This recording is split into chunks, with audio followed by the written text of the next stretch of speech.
bienvenue dans l'émission Paroles de femmes. Nous commençons une toute nouvelle série sur l'école de la réussite et du succès. Alors vous allez voir de quoi ça va réellement parler tout au cours de cette semaine.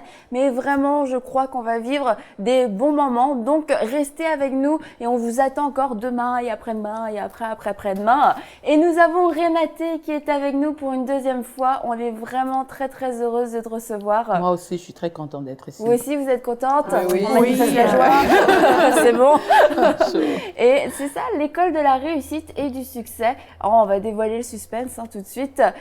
On va parler de l'éducation des enfants, comment vraiment amener nos enfants à réussir et à entrer dans le succès, mais d'une manière juste, pas forcément avec les standards, les clichés qu'on peut avoir, l'enfant parfait, tiré à 4 épingles, beau sourire, les bonnes notes et tout ça. La réussite, ça peut être, et ça c'est en fait complètement différent. Donc toi, Renate, comment tu vois ça, la réussite d'un enfant? La réussite d'un enfant, on doit toujours aller au commencement, selon ce que le Seigneur demande, selon la parole. Parce que si déjà, en tant que parent, on comprend c'est quoi notre rôle de parent, c'est quoi notre identité en tant que fils de Dieu, on sera en mesure de donner les bonnes directives à nos enfants pour leur croissance, pour l'atteinte de leur destinée. Donc, c'est vraiment à la base, déjà nous-mêmes en tant que parents, que nous puissions avoir la révélation de notre identité. C'est cette révélation-là qui nous permet justement de comprendre le rôle qu'on a à jouer auprès de nos enfants. Dans le psaume 127, la parole de Dieu dit que les enfants sont comme un héritage. Ils sont comme des flèches dans le carquois du parent. Et le parent est appelé à le lancer vers sa destinée. L'image est vraiment belle et elle dit tout. On a un rôle on peut dire, de porteur de flèches et à nous de la lancer. Et c'est nous qui devons avoir la révélation de la destinée de l'enfant pour pouvoir la lancer au bon endroit.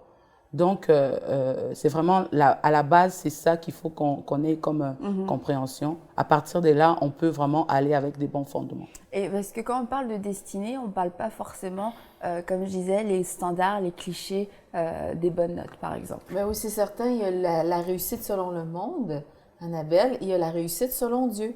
Et quand on est des chrétiens et qu'on veut élever nos enfants dans les voies de Dieu, eh bien, la réussite prend une autre forme. Dans le sens, comme tu dis, c'est pas juste de faire des enfants, d'élever des enfants qui sont bien polis, qui réussissent à l'école et on en fait pratiquement des fois des robots. Non, c'est pas ça. En fait, la réussite, c'est vraiment de les amener dans leur destinée et de les amener à ressembler à Christ. Parce que c'est ça que c'est un chrétien, c'est ce que c'est un chrétien, c'est de ressembler à Christ. Et on doit être un exemple pour eux et on doit leur montrer, en fait, qu'est-ce que c'est d'être comme Jésus. Exactement. Et c'est ça la vraie réussite, c'est quand nos enfants réussissent à porter le fruit de l'esprit, quand nos enfants comprennent quelle est la manière que Jésus agissait, eh bien c'est de cette manière-là que tu dois te comporter. Comme Jésus, lui, était toujours ému de compassion, était rempli d'amour pour tous. Et bien c'est qu'est-ce qu'on peut enseigner à nos enfants. Et souvent, le monde, en fait, c'est juste les apparences. Oui. Mais nous, on doit aller travailler et forger, on est là pour forger leur cœur, leur âme, tout ce qu'ils sont. On parle souvent du regard des autres dans l'émission et ça peut sembler peut-être du coup un sujet bateau, oui c'est bon le regard des autres, mais comme la semaine dernière on en a parlé sur le stress, le fait d'accepter de l'aide ou de ne pas faire les choses trop compliquées juste à cause du regard des autres, mais je crois que dans même la réussite de nos enfants, il y a des parents qui sont quasiment honteux ou déçus de voir ce que leurs enfants deviennent à cause du regard des autres et que même si l'enfant, quand on parle d'enfant, c'est petit, grand, moyen, petit, moyen, grand plutôt. C'est ça. Et quelquefois, c'est on est parents toute notre vie. On est parents. Mais il y a des parents, ils arrivent pas à se réjouir pour leur enfant parce que peut-être que dans leur famille, il y a tel et tel métier qui se fait pas finalement. Il y a une compétition aussi, hein. On en parle souvent que ce soit... c'est dans plein de domaines, mais la compétition au niveau des enfants, elle est forte. Je veux dire, parents vis-à-vis des enfants et les parents entre eux avec leurs enfants. Et ça, c'est vrai dans le monde, avec les collègues de bureau, c'est vrai dans la famille, avec les oncles et les tantes. On n'aimerait pas que les neveux, nièces réussissent mieux que nos propres enfants. Il y a toujours cette compétition, et même dans l'Église, entre les familles chrétiennes. Ah ben eux, cette famille-là, les enfants font ci, font ça, pas les miens. Et il faut vraiment arrêter ça et regarder l'enfant pour ce que Dieu veut en faire. Et puis enlever cette espèce de... Il y a ce verset dans 1 Corinthiens 13 qu'on connaît beaucoup qui dit que l'amour ne cherche pas son intérêt. Si on aime l'enfant, on ne va pas chercher à servir notre propre intérêt au travers de sa Notre propre image de parent. Notre propre image de parent, c'est ça, de ne pas chercher à être valorisé par ce que fait notre enfant. Parce que ça, si on tombe dans cet écueil-là, c'est sûr que on ne va pas faire ce que Renate a dit, c'est-à-dire de voir l'intérêt de l'enfant et sa destinée, ce que Dieu veut en faire. On passe à côté du but quelque part, parce que c'est ça. C'est pas le but, c'est pas nous qu'on éduque l'enfant, c'est vraiment l'enfant. Et c'est sa réussite à lui qui compte plutôt que nous, notre image qu'on doit véhiculer au travers des autres, l'image qu'on veut faire passer aux autres. Maintenant, ce serait bien si l'image qui passait au niveau des autres est l'image de Christ, comme Mathilde l'a dit, et l'inculquer véritablement à nos enfants et de la bonne façon. Mais nous-mêmes, on doit être vraiment, comme tu l'as dit, décharger de nous-mêmes de ces préjugés de réussite, parce que c'est sûr qu'on les transmet et qu'on les transpose dans la vie de nos enfants, et puis un mauvais bulletin arrive, nous-mêmes on peut avoir honte, et puis je pense aussi, on parlait des choix de carrière tout à l'heure, est-ce qu'on doit laisser un enfant choisir son choix de carrière selon ses envies, selon ses passions, ou alors est-ce qu'on doit l'orienter vers des voies nobles? Mais c'est la façon qu'on a été créé, chaque personne a une prédestinée. C'est ce que la parole de Dieu dit, on est prédestiné à quelque chose. Et nos enfants aussi sont prédestinés à quelque chose. Nous, notre rôle en tant que parents, dès le départ, c'est de prier pour ces enfants-là, que le Seigneur nous donne. Si on n'a pas eu à le faire quand ils étaient dans le ventre, on a encore le temps de prier. Et on est comme des gens en mission. Le Seigneur nous donne une mission. Il dit, voilà, je te donne telle personne que tu vas avoir à ta charge. Tu dois les accompagner vers leur destinée.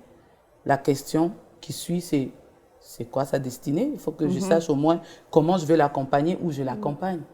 Et cette question-là, en tant que parent, on doit la poser. On doit vraiment se mettre devant le Seigneur et demander, ces enfants que tu m'as donnés, qu'est-ce que je dois faire?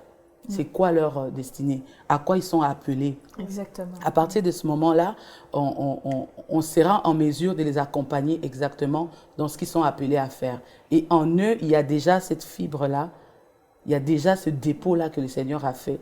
Donc, évidemment, on ne sera pas dans le champ, comme on dit ici.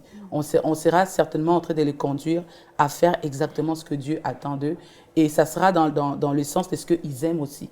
Parce qu'il y a déjà le dépôt en eux. Est-ce qu'on... vas-y. Non, mais en fait, vraiment, c'est ça. Je trouve ça super ce que tu dis, Renate, parce qu'on n'est pas appelé à conformer nos enfants au siècle présent. Mais on est appelé à les amener vraiment à être forgés à l'image de Christ.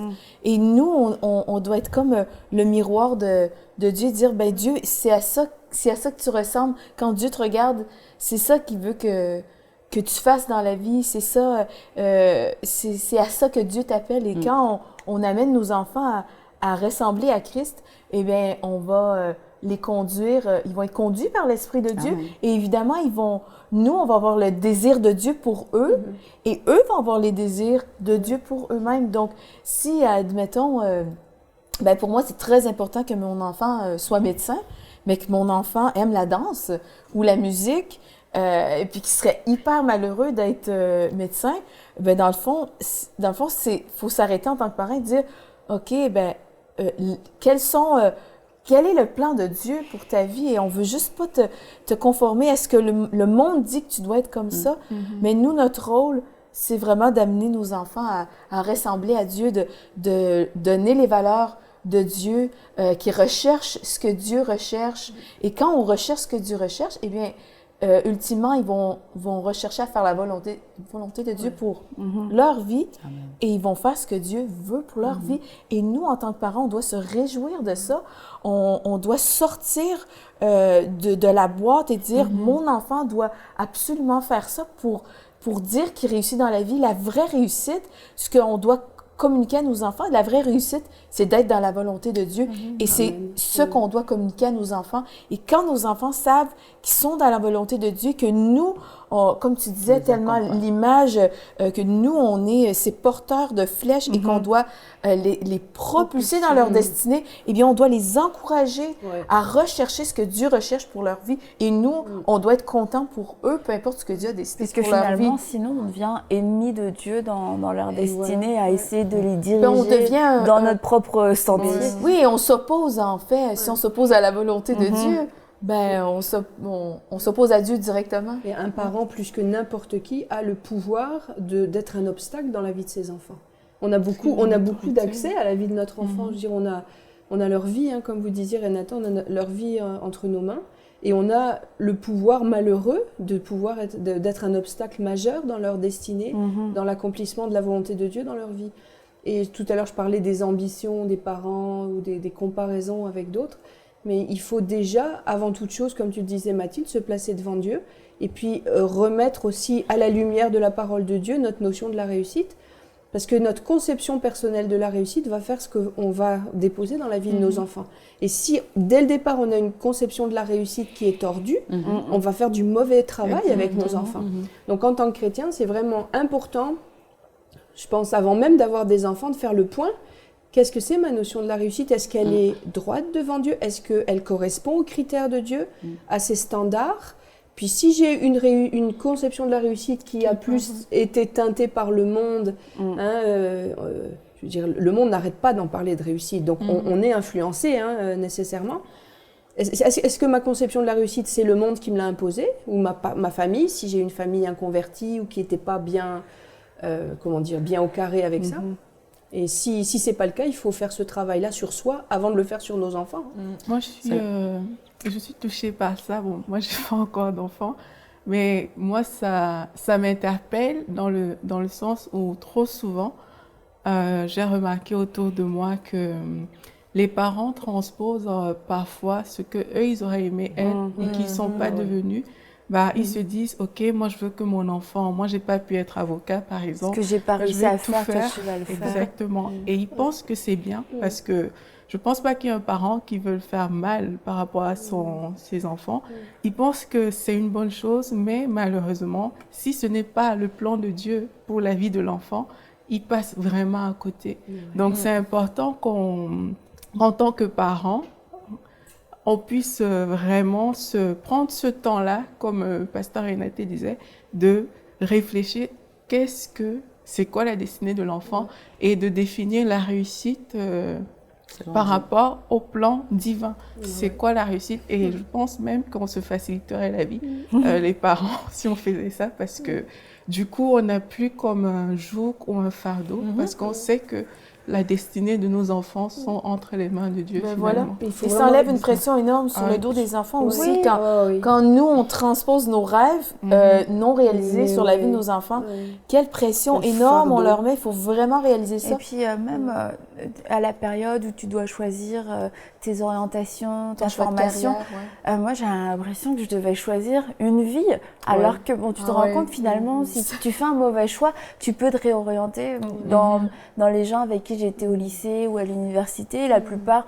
ont fait d'autres formations. Après, tu commences avec une idée, puis finalement, de fil en aiguille, tu fais des études pour la preuve d'anglais, tu finis gendarme, tu vois. Qu'est-ce qui s'est passé? Mais au moment où tu dois faire tes choix, c'est comme tu coches quelque chose qui va te coller à la peau toute ta vie. Et puis quand les parents sont là sur ton dos, t'es sûr? Ça met encore plus de pression. Puis l'enfant a l'impression que là, il est en train soit de cocher une réussite de sa vie ou alors l'échec de sa vie. Et c'est clair. Et peut-être prendre, comme tu disais, les enfants ont déjà quelque chose en eux. Et les parents peuvent peut-être aussi prendre le temps de parler et d'écouter leurs enfants. Les enfants ont quelque chose d'intéressant à dire. Amen. Quand la parole de Dieu dit instruis l'enfant selon les voies qu'il doit suivre, ça veut dire qu'il y a des voies que l'enfant doit suivre.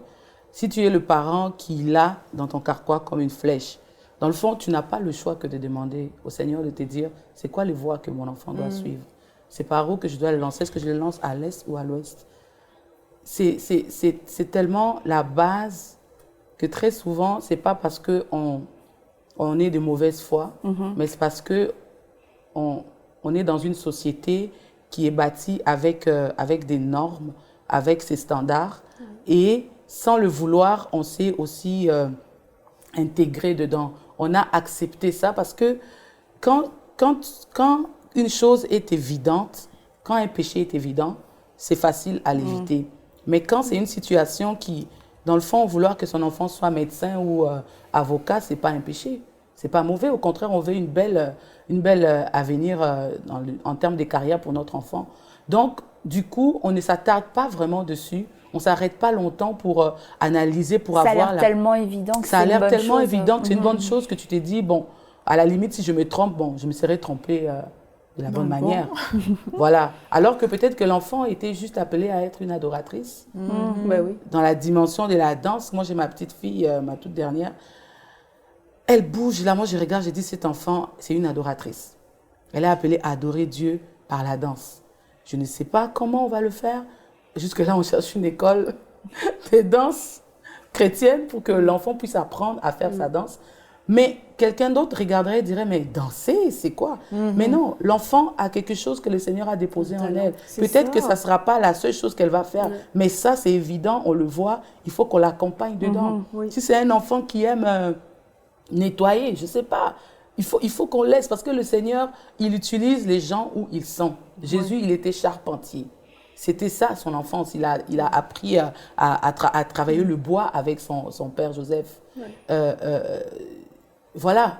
Ils ne se sont pas dit, il est appelé à être le fils de Dieu, à faire des grandes choses par rapport à la façon qu'il a été conçu. On l'a laissé aller. Et il y a des choses qu'il a apprises dans ce métier qui ne sont pas nécessairement écrites dans la Bible, mais qui ont aussi aidé à la manifestation de son ministère. Donc, c'est vraiment d'être à l'écoute. Ce n'est pas toujours facile. C'est pour ça que le changement de mentalité est très important. Quand on vient à Christ, parce qu'on s'est dit qu'on est chrétien, on est enfant de Dieu, on a décidé de marcher selon des nouvelles normes. Et les nouvelles normes, on arrive à les appliquer quand on a décidé de laisser notre mentalité être transformée. Quand la mentalité est transformée, on ne regarde plus les choses de la même façon.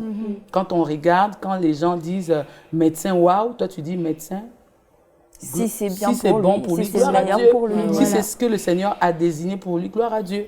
On ne s'arrête pas juste au fait que le titre est glorieux selon le monde, mais on regarde ce qui est en arrière. Parce que on peut être médecin et puis juste soigner tout court, et puis être médecin et puis faire des choses glorieuses, parce que c'est là que le Seigneur nous a choisis. Je pense qu'il faut vraiment comprendre qu'on peut avoir cette position, ce titre dont tu parles, et puis être complètement un échec, enfin être un échec, vivre un échec, puisqu'on est passé totalement à côté de notre destinée. Et qu'en tant que parent, on ne doit pas permettre, en tout cas on ne doit pas encourager les enfants à passer à côté de leur destinée. Et puis tu parlais d'accompagner l'enfant, on voit quelque chose, on accompagne l'enfant. Et je pense qu'aussi dans la notion de la réussite, on est très focalisé sur le résultat, mais qu'en fait, nous-mêmes, si on inculque la réussite selon Dieu à nos enfants, on va voir des réussites avant qu'ils aient un diplôme, avant qu'ils aient un travail. Le fait d'avoir travaillé, d'avoir mis de l'effort, d'avoir une bonne attitude. Oui, c'est parce qu'en fait, il faut voir le processus, mais pas être orienté vraiment résultat, parce que parfois, on a des enfants qui font des efforts pour arriver même à avoir le résultat qu'on espère. Mais force est de constater qu'ils n'arrivent pas, mais ils ont quand même fait des efforts. Et si, tu diras ça à tes enfants, force est de constater que tu n'as pas réussi. Oui, mais il y a des efforts qui ont été faits. Et c'est ces efforts-là, en fait, qu'il faut valoriser, c'est ça. Il faut choisir de voir le verre à moitié plein et non à moitié vide. Comme ça, les enfants pourront se sentir bien dans ce qu'ils font. Ce d'autant plus que les enfants, ils sont enseignables. Et on enseigne par des paroles, des bonnes paroles, ça fait parfois la différence. Et dans une attitude, par exemple, supposons que nous sommes des parents et qu'on aimerait que notre enfant, prenons même le cas des études, qui est un cas souvent très, que les parents aiment bien. On aimerait que notre enfant réussisse à l'examen de français, par exemple. Mais on voit que notre enfant, il a étudié, il a travaillé, il a même, il a cherché à le faire, mais il n'a pas réussi. Mais il faut sublimer le fait que l'enfant ait travaillé, parce que le travail, c'est une valeur. Il faut sublimer le fait que l'enfant a cherché à s'en sortir, parce que ça, c'est quelque chose de bien, il a été persévérant. Mais ne pas juste s'arrêter à, ben voilà, t'as échoué. Donc, et beaucoup de parents, malheureusement, font ça, mais c'est justement ce qu'il ne faut pas faire. Et puis, il faut, pour moi, il faut toujours sublimer le caractère de Christ chez l'enfant, parce que c'est ça qui le fait, la bonne parole fait en sorte il veut plus ça. Quand on dit à quelqu'un, t'es bien, tu veux devenir meilleur. Mais si on te dit, ben voilà, t'es nul, ben, tu vois, la balance est posée quelque part. Je tiens juste à préciser, pour vous qui nous regardez, si vos enfants ne travaillent pas du tout, qu'ils fournissent aucun effort à l'école et qu'il y a des échecs, on n'encourage pas là non plus à encourager l'échec et la paresse et de trouver quelque chose de bien là-dedans. Mais bon, peut-être que le problème est ailleurs, mais c'est juste pour être clair, c'est pas ça qu'on est en train de dire, d'accord? Que tout le monde célèbre les échecs, les mauvaises notes. C'est pas ça, mais qu'il y a c'est vraiment l'effort qu'il faut encourager. Parce que même dans ce qui paraît être un échec, un concours ou quelque chose, surtout je pense des concours en études supérieures où vraiment on retrouve les étudiants, ils sont à moitié morts, à moitié vivants à la fin. Et puis le fait de ne pas être passé, de ne pas avoir réussi, s'il n'y a personne qui est là pour leur dire bah, tu sais, félicitations pour tout ton travail, et puis de les encourager, comme tu dis, vraiment mettre l'accent sur l'effort, bah, en fait on est juste en train de frapper un homme à terre. Il faut vraiment que les parents, en tout cas c'est très important que les parents comprennent que la réussite c'est pas un aboutissement, c'est un processus. Et si tu considères qu'un diplôme, un concours, une carrière, c'est un aboutissement et qu'une réussite, tu as tout faux. Une vie réussie, c'est une vie qui va être un processus réussi selon comme on disait, hein, tu l'as très bien dit Mathilde tout à l'heure, vraiment que l'enfant manifeste un cœur comme celui du Seigneur, hein, qui manifeste qu'il y a eu une transformation dans son cœur, qu'il y a une belle attitude, qui a le goût de l'effort, qui a une droiture, toutes ces qualités-là, c'est ça, et c'est un processus. Ça n'arrive pas en une journée, c'est pas un aboutissement. Il faut que les parents vraiment arrêtent de stresser parce qu'il y a le bac à la fin de l'année, qu'il y a les concours de grandes écoles à la fin de l'année, qu'il y a, je sais pas, le master au bout de la ligne. C'est pas ça la réussite de votre enfant. Si votre enfant est brisé, déprimé, en burn-out, complètement en échec, malheureux, ben, c'est pas ça la réussite. Même s'il a réussi à décrocher Polytechnique, il est malheureux, pas bien dans sa peau, c'est pas ça une vraie réussite.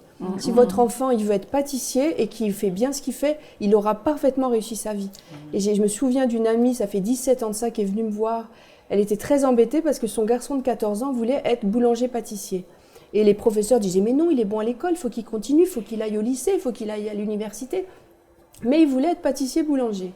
Alors la mère me dit « Qu'est-ce que je dois faire ?» Je lui dis « Ben, qu'est-ce que tu en penses? Il est talentueux pour ça. » Elle me dit « Oui, il fait des gâteaux à la maison, il aime ça, il cherche des recettes. » Mais j'ai dit « Regarde, s'il a un talent, il vaut mieux un pâtissier-boulanger qui est épanoui dans son travail, heureux, talentueux et qui est créatif plutôt qu'un diplômé de l'université complètement frustré, déprimé, malheureux. Et alors, elle a fait le bon choix, cette femme. Et je veux vraiment encourager les mères à avoir cette attitude-là. Elle a dit, ben parfait, tu vas faire une formation de boulanger-pâtissier.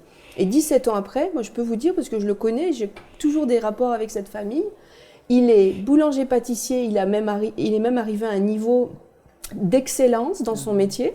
Il forme les autres, il est épanoui, créatif, il fait des créations mais somptueuses. C'est une réussite. Il est épanoui, il va se marier cet été. C'est avec une belle petite femme. Ce garçon est en train de réussir sa vie. Il aime le Seigneur, il sert, il fait des colos. Il a réussi sa vie. Il est en train de la réussir.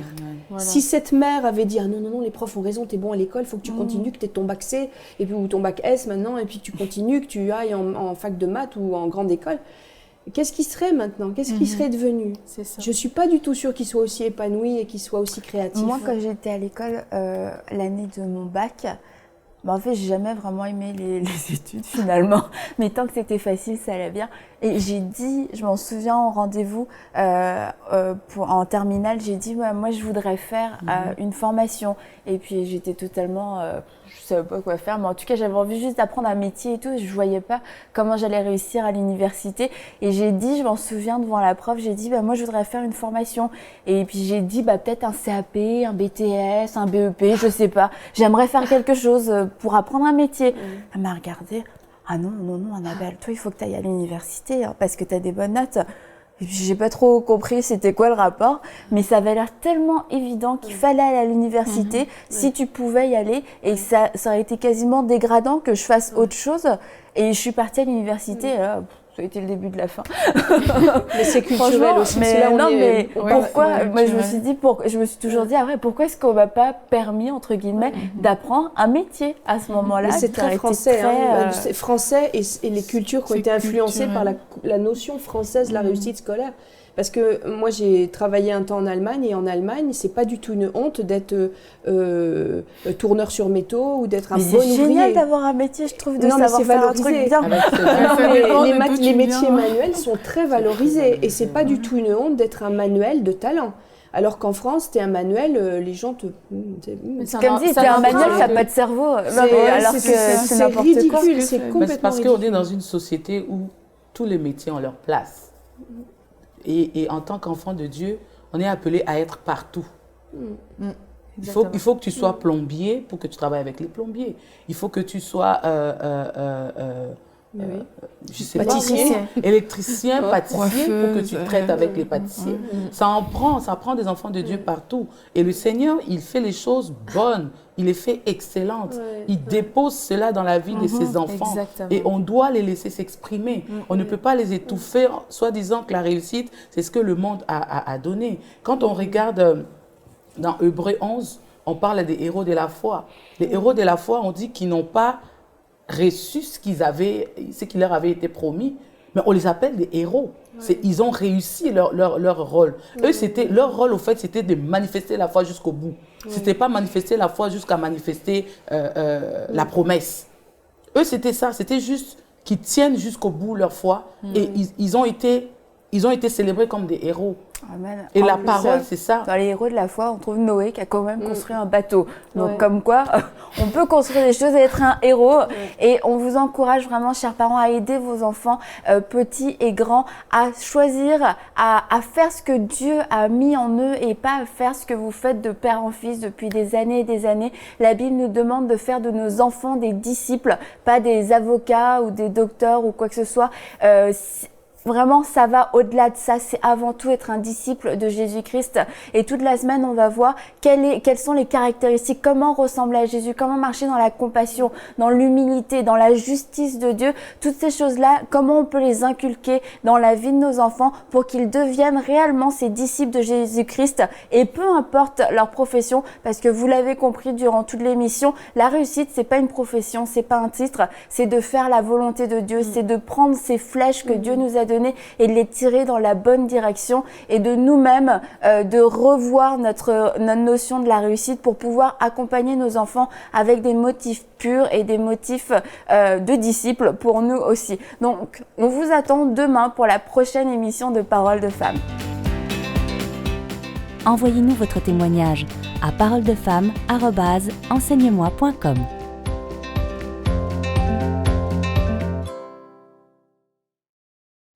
Cette émission est rendue possible grâce au précieux soutien des partenaires d'Enseigne-moi Canal International.